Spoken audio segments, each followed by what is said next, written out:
am the director of the B-17 Alliance. We are restoring the, I'm going to give you one of these when you leave, but you can give them back. We're restoring this gas station bomber. Now where's this at? Now we are at the Salem Airport. This was the one that was in Milwaukee for almost 70 years. Oh, okay. That was over a gas station. It was full-flooded flying B-17 when it came to Oregon in 1947. Oh yeah, I saw it in Milwaukee. Mm-hmm. So I lived in Portland. Oh, very good. Yes. Yeah. So that was the gas station bomber, and we decided it was rotting we needed to fix it. So we are restoring it to fly again in honor of the World War II generation. Oh wow, to fly again. Right. To fly again. So yeah, part of what we do is to honor veterans and get to know them and hear their stories so that we can share it with the next generation. So those stories can always inspire and encourage and build American spirit. Do you have a story like that? Yeah. Okay, cool. Like So, I told, mine isn't really that interesting. that's all right. Wait a second. Let me get your name. Nolan Meuse. How do you spell Nolan? Nolan Okay. Meuse. U-S-E. And you were in the Navy, Right. but you weren't on a ship. Right. No ships. Shore duty. Oh, shore duty. Yeah. Okay. So one of the things that we like to talk about and dig for is cultural differences. So, like the last guy was drafted. Well, they aren't drafted anymore. So we wanted to talk about what that felt like and what did it look like and things like that. So first of all, you were in the Navy. Where'd you serve? First duty station was in Big Sur, California, out in the middle of nowhere. Out in the middle of nowhere. Little base. It was probably 100 on the base. But it was a top secret base. Oh, cool. It's closed at this. That's cool to me, right? Yeah. It's closed now, but Oh, is they it? used it at one time. It was mainly a tracking base for tracking subs and that type of thing, Russian subs, and had radar and all that there. I was there 2 years, and after that, I got transferred to Vietnam, Cam Ranh Bay Naval Air Base. I was there for a year. And the rest of the time was in school, in Military school? yeah, for training after boot camp. Okay. And that was in Norfolk, Virginia. And before I went to Vietnam, we got arms training and survival school at Camp Pendleton, Marine Base. And when I was in Vietnam, I went to Philippines for a month and a half, I think, and worked over there. And when I was in Big Sur, I went up to Treasure Island in San Francisco and worked there about 2 months. And then after Vietnam, I had 3 months left.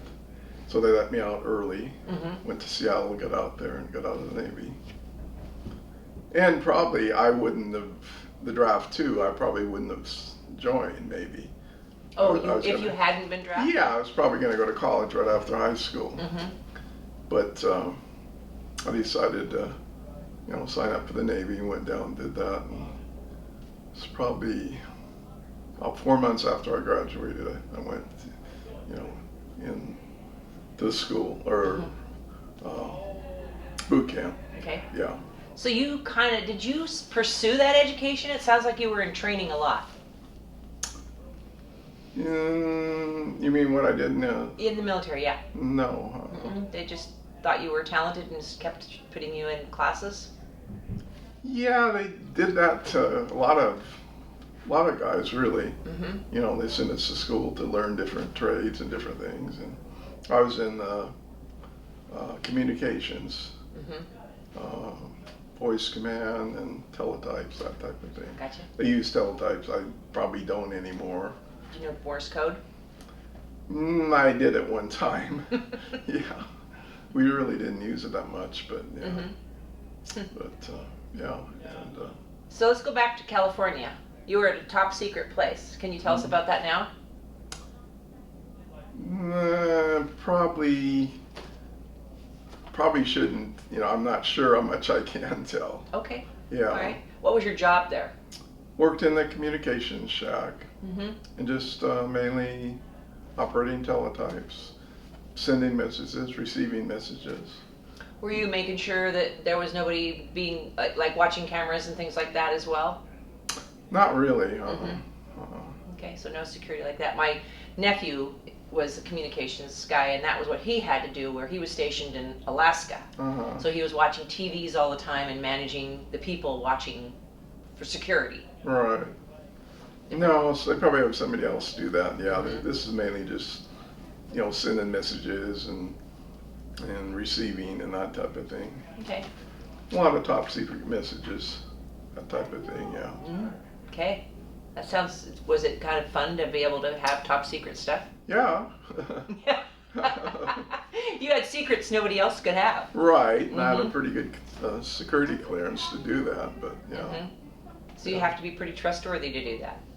To be what now? You have to be trustworthy. Right, Mhm. yeah. They probably looked into your background and everything else, I imagine. You passed. Yeah, hmm yeah. So what will you remember that was significant about that time in your life? Ooh. Thinking back, I don't know. Like, what do you mean? What type Is of? there any memory that sticks out?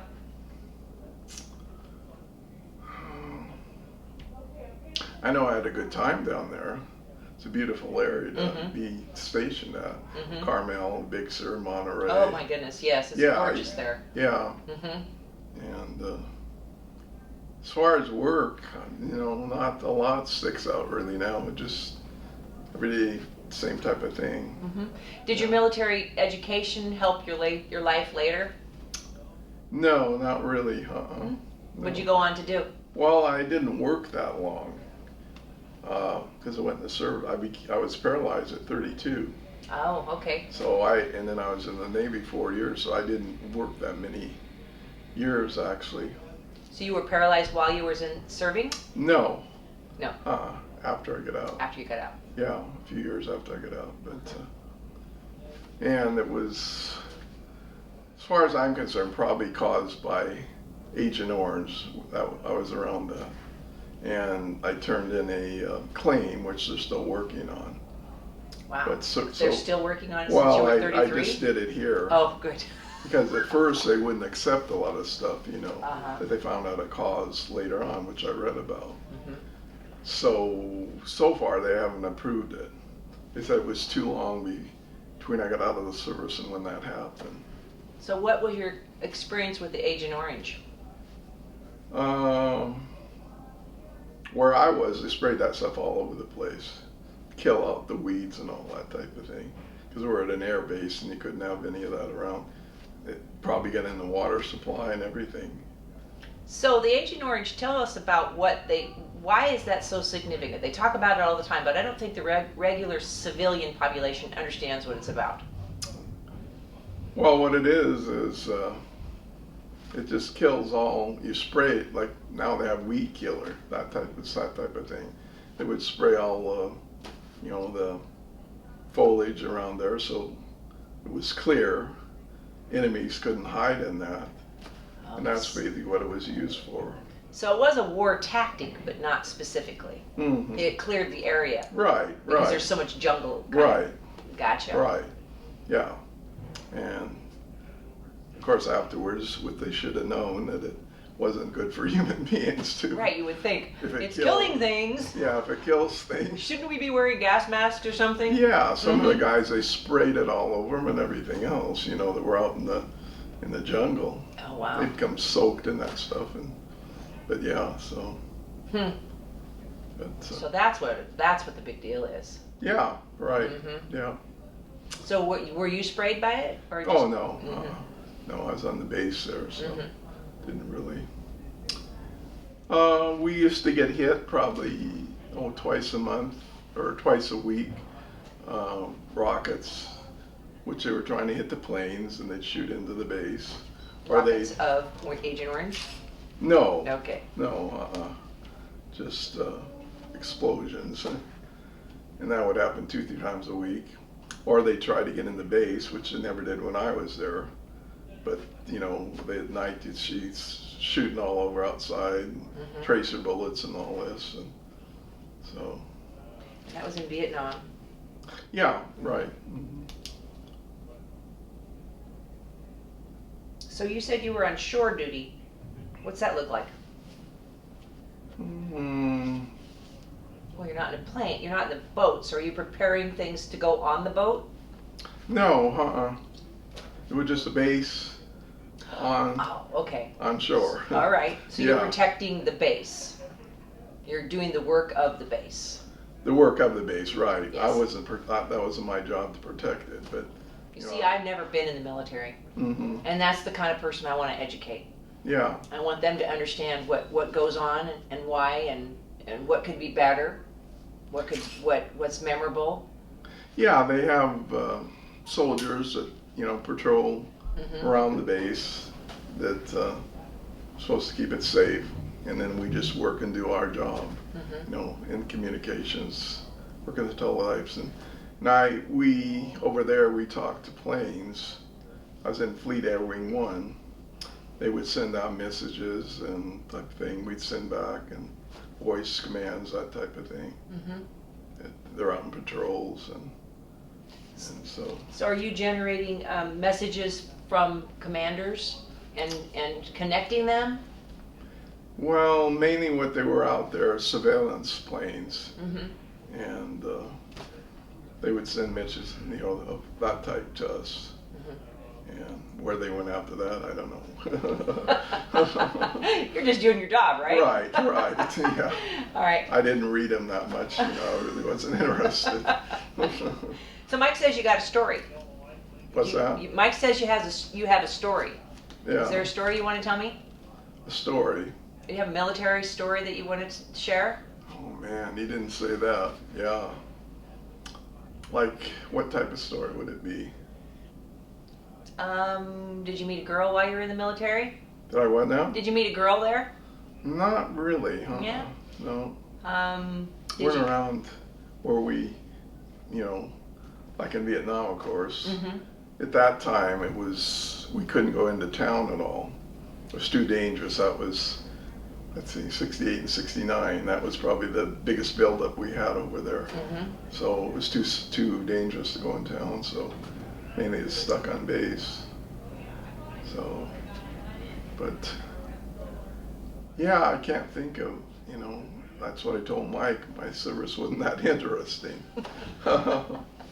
I know in Monterey I had a lot of fun doing different things. Yeah. We go into town, or we go to San Francisco. We go to dances, that type of thing. And I went to Monterey, and that's where that road is like this, right? Yeah. Yeah, it's beautiful. Highway 1. Right. Mm-hmm. And I was lucky enough to buy a car down there. I bought a '58 Corvette, which is a perfect car to have down there. That is perfect. Right. Yeah. So that was a lot of fun. And I was only, 18 years old. So. And you had a Corvette. And you survived it. Yeah. Right. Well, at that time, I paid $2,600 for it. That's a lot of money now back then. Now it's worth $125,000. It's a collectible. Do you still have it? No. Oh, darn it. No, I sold it. Yeah. So. But. Okay. So why do you think, what was going on in Vietnam that you had to do your job? I mean, why do you think we were there? I have no idea. Okay. I don't think we should have been there, but. Why were you told you were there? Well. Or did they tell you? They didn't really tell us. Yeah. But I know they lost a lot of lives on both sides, over there. And I'm not sure what they gained, by. I really didn't believe in the war, but, They had to fight it. Yeah. So they were trying to abolish the socialism that was creeping in, or something, or the communism. I'm not sure, because I don't think they were any threat to us. They didn't have any nuclear weapons or anything like that. And before us, the French went in there, same thing happened. They didn't do much and they left. So I'm not sure. What happened when you came home? When I came home, well, for one thing, it's not like it is now. you didn't even want to say you were in Vietnam.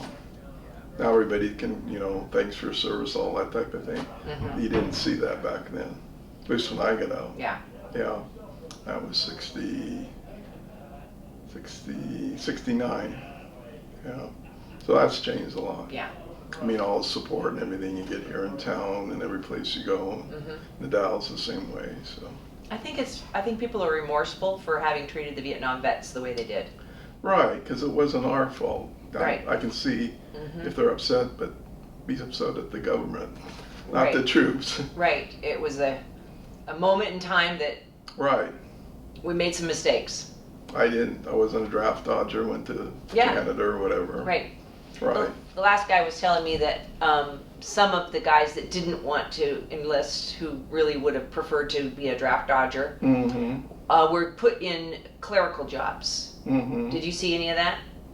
Like in clerical? Yeah. So like they really didn't want to be in they didn't want to be in the military, but rather than just letting them run or not putting them there, they tried to find them jobs where they wouldn't have to be in the front lines or whatever.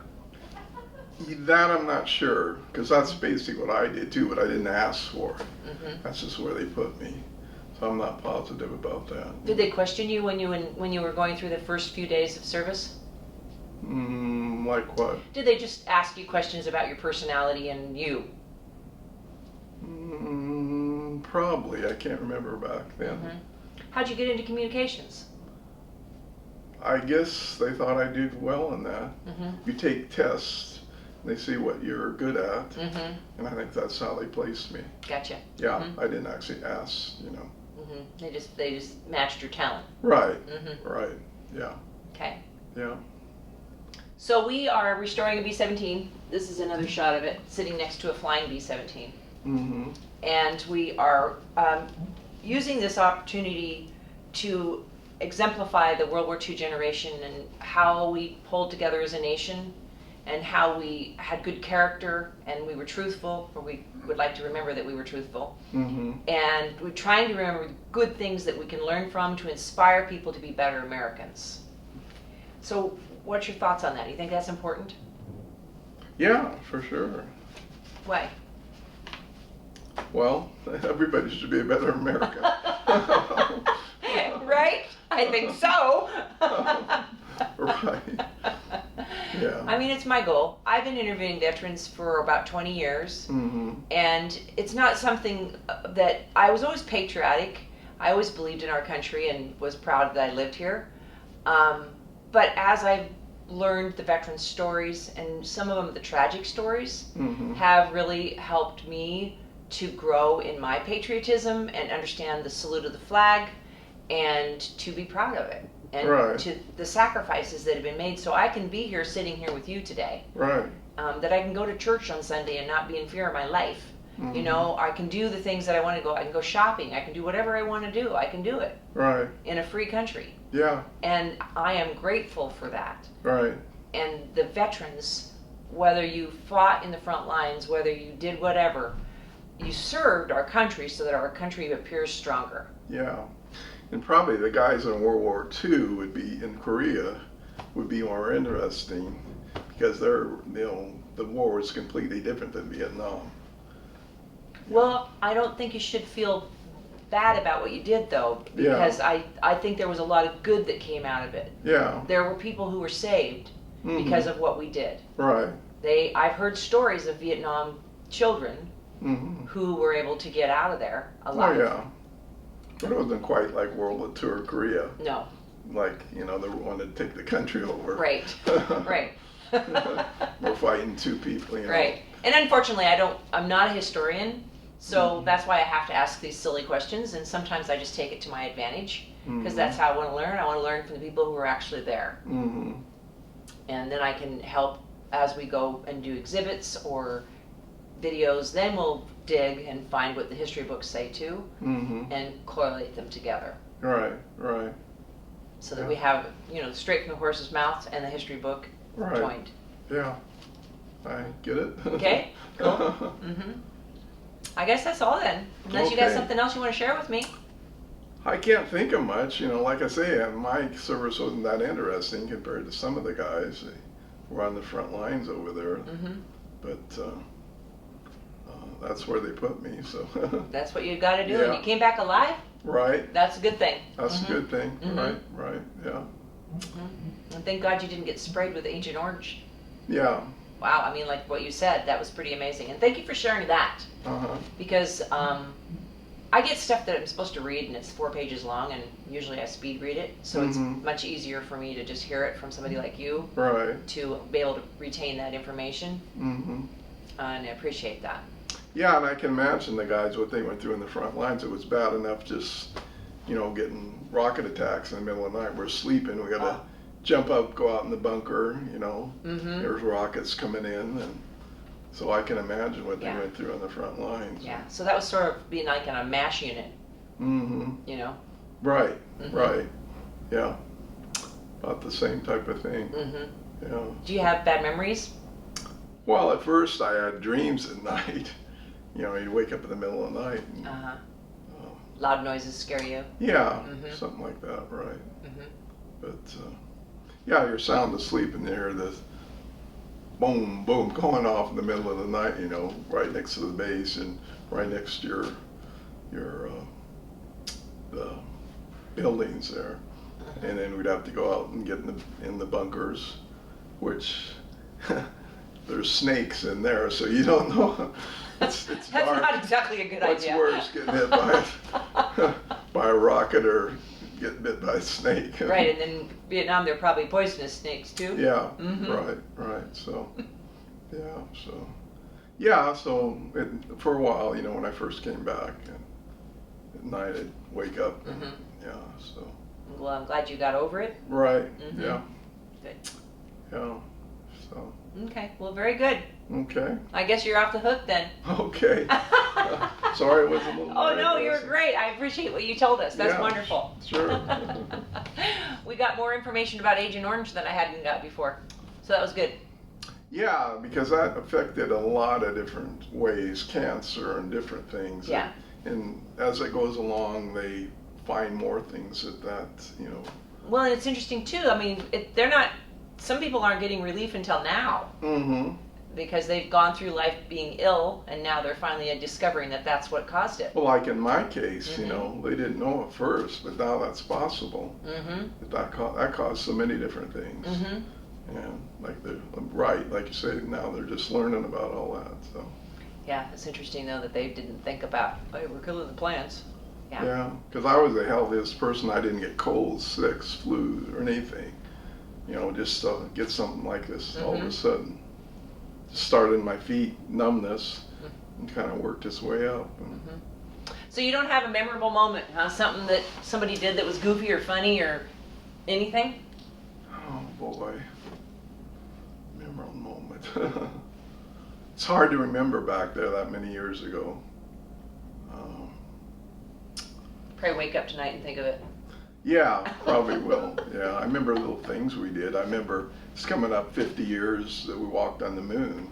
Oh wow. I was in Philippines at that time. Mhm. We got up at 5:30 in the morning, a bunch of us to watch live on TV.